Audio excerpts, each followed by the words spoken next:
Així es prepara l'etapa guanyadora del quinto etapa de l'Hospitalet i així la tastava el jurat abans de guardonar-la.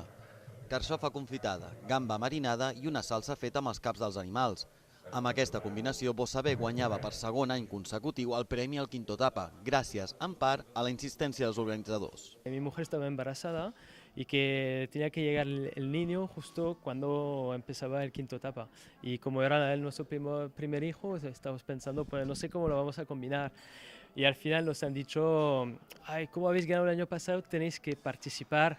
Ahir es celebrava al Cenfo un show cooking per decidir el guanyador dels 63 locals participants al quinto etapa d'enguany. De totes les propostes, 10 van ser escollides per ser cuinades in situ i valorades per un jurat professional. A més de Bossabé, Caracas 2 guanyava el premi del públic i Sutxars el del millor cambrer. Quin és el secret d'una etapa que convenci el públic i els jurats?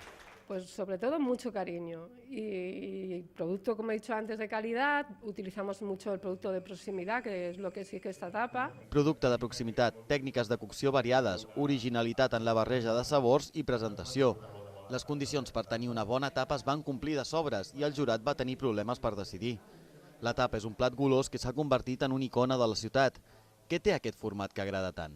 Te puede traer una tapa y luego cuando sales te tomas una tapa, 2 o 3 y se convierte en un momento, puede ser diferente de lo que tú pensabas. Els guanyadors es feien una foto de família per despedir aquesta nova edició d'un concurs que, amb plats com aquests, demostra que l'Hospitalet és un destí gastronòmic de primer ordre.